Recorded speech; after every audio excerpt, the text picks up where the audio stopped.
Hoje eu vou te contar como uma das maiores empresas do Brasil quase quebrou por causa de uma aposta errada e precisou de sua maior rival para sobreviver. Você já ouviu falar da história da Sadia, do auge como líder de mercado e também na sua beira da falência depois do colapso financeiro de 2008, das questões ali que envolvem o subprime, que a gente também vai entrar com detalhes aqui no vídeo, e da fusão que salvou a empresa e ainda seus produtos estão na mesa de milhões de brasileiros. Então eu queria trazer aqui para vocês o que aconteceu, quais as lições também para os investidores, os empresários. Então assistindo até o final desse vídeo, você vai compreender como as decisões erradas podem custar a independência de um gigante do mercado de alimentos. Então, antes da gente compreender essa empresa, primeiro a gente tem que voltar no início da sua operação. Então, em 1944, em plena Segunda Guerra Mundial, no interior de Santa Catarina, nascia uma empresa que mudaria para sempre o mercado de alimentos no Brasil. Em Concórdia, uma cidade com forte herança europeia e vocação para a agropecuária, Atílio Fontana, na época um empresário visionário e um político influente, fundava a Sociedade Anônima Indústria Comércio Concórdia, que logo se tornaria a conhecida Sadia. Tenho certeza que em algum momento da vida você deve ter consumido um alimento da Sadia. Então, voltando aqui na história, ele apostou na tecnologia de congelamento e industrialização, algo que era inovador no Brasil dos anos 40. Essa visão levou a Sadia a ser pioneira nas exportações de carnes brasileiras. E a empresa cresceu junto com o país. Dos anos 50 aos anos 80, a urbanização do Brasil e o aumento da população alimentaram a demanda por alimentos processados. E nesse caso, a Sadia soube aproveitar essa onda, consolidando como uma das maiores empresas do país. Aqui eu queria colocar uma curiosidade para vocês, porque entre as décadas de 1950 e 1980, o Brasil viveu um período conhecido por muitos economistas como os seus anos de ouro,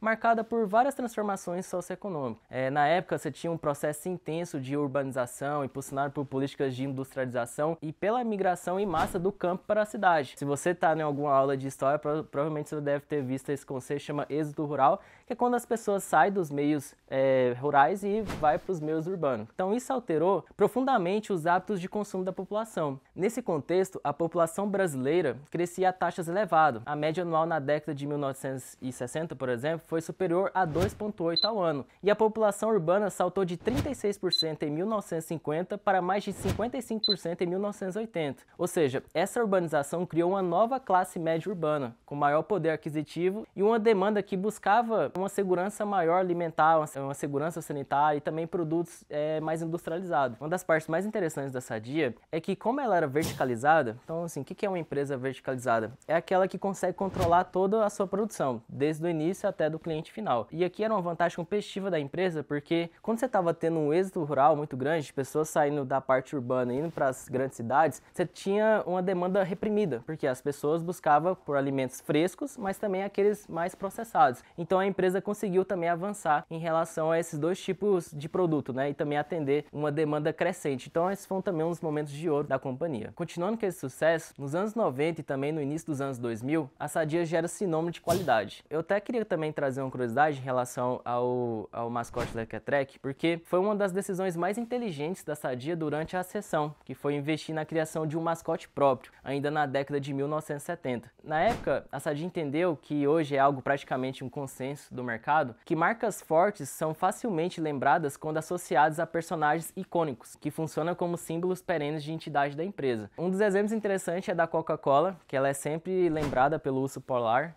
nas suas campanhas. O mercado financeiro também, que hoje é representado pelo urso, que é quando você tem ali a queda da bolsa, e você tem um touro. E a gente também tem a própria Magazine Luiza, que encontrou uma forma de humanizar também a comunicação com seu público, com a assistente virtual ali, a Lu, que hoje é uma das principais ativos da marca. Então isso torna a empresa um pouco mais próxima também do seu consumidor final, porque as pessoas observam ali a marca e já relacionam com a empresa. Então foi um fator também importante da Sadia até para conseguir aumentar a market share, também a sua simpatia também com o seu público final. Mas a empresa não era apenas essa parte do mascote. A marca era onipresente também nas prateleiras, vendendo confiança e também sabor. Então não era só a propaganda, a empresa depois começou a investir pesado em logística, em frota refrigerada, fábricas modernas e também expandiu para mais de 70 países, com destaque ali para o Oriente Médio, Rússia e também a Europa Oriental. Então a Sadia se modernizou, profissionalizou a sua gestão familiar e se tornou uma das 10 maiores empresas do Brasil. Na época, suas ações eram as estrelas da nossa bolsa, disputada também por vários investidores. Os anos 2000 foram decisivos para a Sadia consolidar sua posição como uma das maiores exportadoras brasileiras de alimentos. E isso não aconteceu por acaso. O cenário global e interno criava um ambiente perfeito para as empresas bem estruturadas, como a Sadia.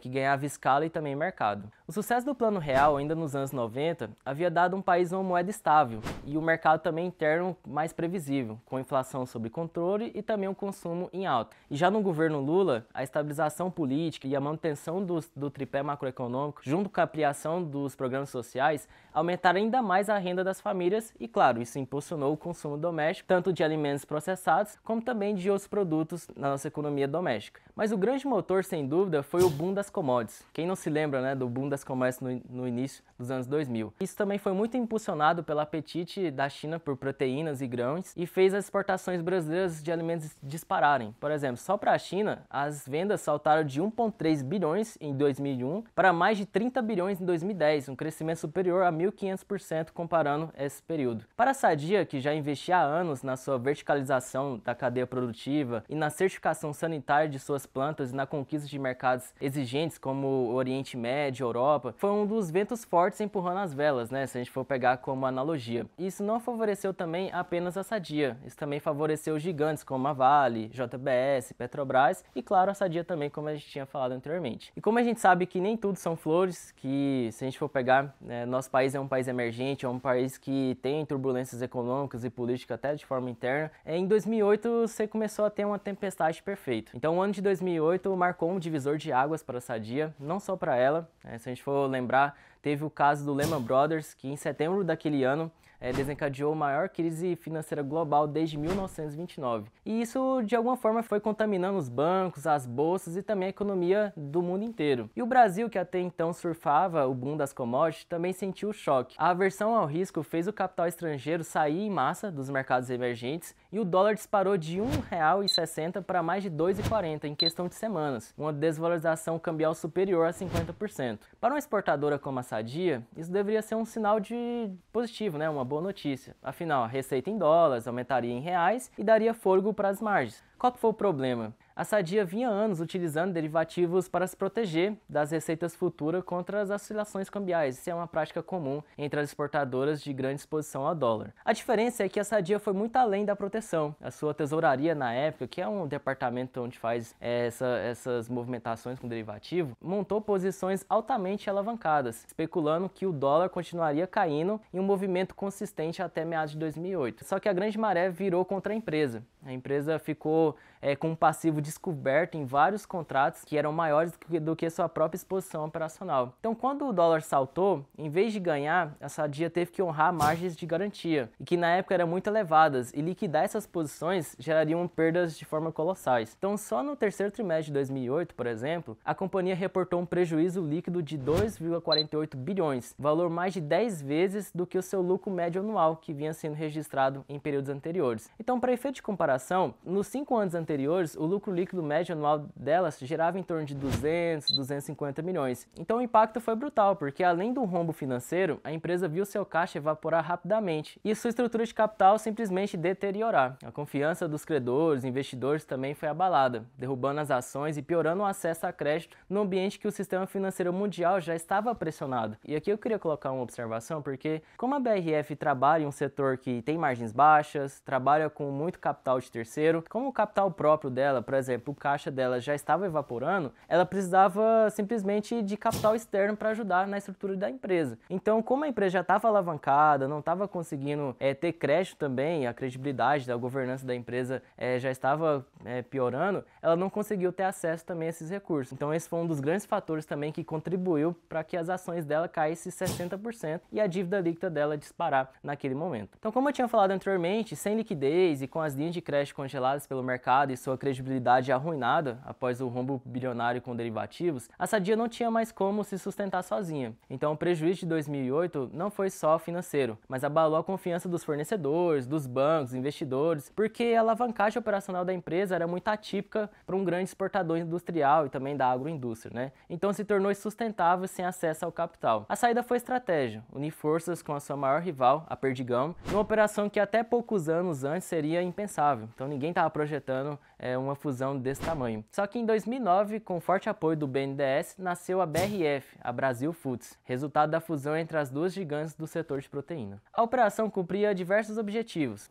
Primeiro era preservar a milhares de empresas diretas e indiretas no momento de crise financeira, consolidar o setor e aumentar a eficiência, eliminando ali as redundâncias, né? Porque quando você faz uma fusão, você vai criar sinergias. Então eu queria também aumentar a eficiência das empresas. E o outro também era criar um dos maiores exportadores de alimentos do mundo, com presença em mais de 150 países e também ter um portfólio mais diversificado. Na época, o BNDES teve um papel crucial, não só como financiador, mas também como acionista relevante, alinhando a fusão a políticas econômicas da época, conhecido como as estratégias das campeãs nacionais. Então, quem é dessa época vai lembrar um pouquinho de como o Estado investia em algumas empresas estratégicas para criar essas campeãs nacionais do período do governo Lula II. E assim fortalecer grandes grupos empresariais capazes de disputar em mercados globais e ganhar escala para enfrentar a concorrência externa. A integração, no entanto, não foi simples. Nos primeiros anos, a BRF enfrentou uma série de desafios internos, com conflitos culturais entre as equipes da Sadia e Perdigão, sobreposição de fábricas em regiões próximas e a demora também para capturar energias prometidas no início. Até queria colocar uma observação porque a BRF, quando ela foi construída, tinha muita expectativa positiva em relação a essa fusão. Tanto que teve também como os acionistas o Abílio Diniz, que ficou muito famoso ali com o Grupo Pão de Açúcar. Você também teve algumas mentorias, algumas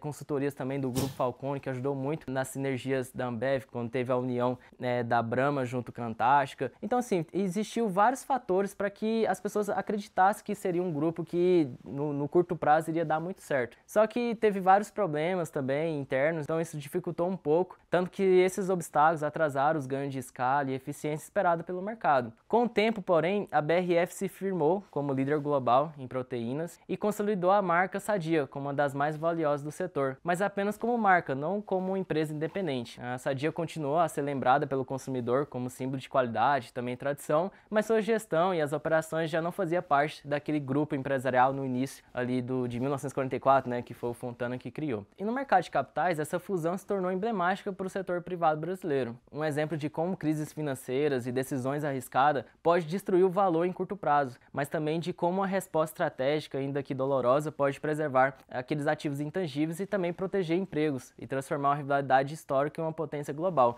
Eu queria colocar aqui um exemplo porque quando a gente fala de marca, a gente está falando de ativo intangível. É aquilo que a gente não consegue ver, mas a gente sabe que existe. Então, marcas, patentes, contratos também. Então, quando o BNDES e também os grupos empresariais estavam juntando ali forças para criar a BRF, ele via também uma parte muito importante da marca, porque a marca Sadia era muito forte, então valia a pena você correr aquele risco. O risco ali era muito alto, né? 2,5 bilhões de prejuízo, mas era uma empresa que conseguia ter ali um resultado positivo se a parte financeira não errasse tanto, a parte da tesouraria, mas sim a parte operacional fosse consolidada, fosse resguardada também. Então a marca Sadia tinha uma presença muito interessante. Então isso aqui é até uma parte interessante de a gente analisar, porque muitas vezes a marca é o que mais tem de valor dentro de uma companhia. Então se você pegar um balanço patrimonial de uma Coca-Cola, o intangível dela é muito alto, de Nike, Adidas, essas empresas que trabalham muito com essa parte de campanhas comerciais, a marca é um fator muito importante da operação da companhia. Então se a gente for pegar algum legado, alguma lição em relação à história da Sadia, ela mostra que era uma empresa sólida,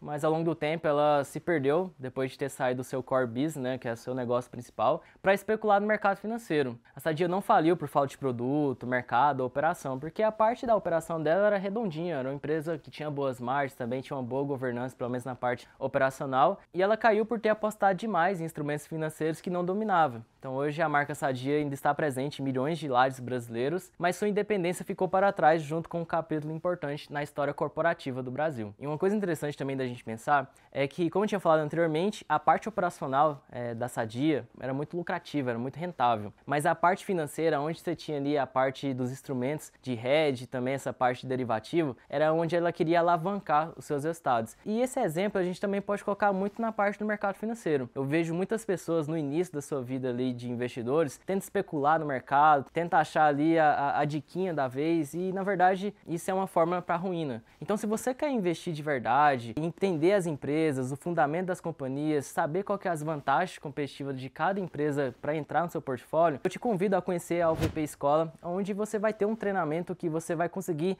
pegar os indicadores da empresa, saber se a empresa é endividada ou é lucrativa, tem rentabilidade alta, se faz sentido para um investidor de longo prazo. Então, com essa história da Sadia, é uma analogia também para investidores, porque se você investe em fundamentos, tenho certeza que você está muito acima da média de quem fica especulando no mercado financeiro. Então, esse era o vídeo também da Sadia. Queria trazer essa curiosidade, porque a empresa, em um momento muito ruim ali da economia, ela quis apostar no dólar, algo assim muito alavancado, então não fazia parte do negócio dela. Então, espero que vocês tenham gostado desse vídeo, que também tenham um aprendizado também em relação ao contexto econômico daquela época. E te vejo também na próxima semana com outra história de uma empresa muito interessante aqui do nosso país. Então, até mais, falou, valeu!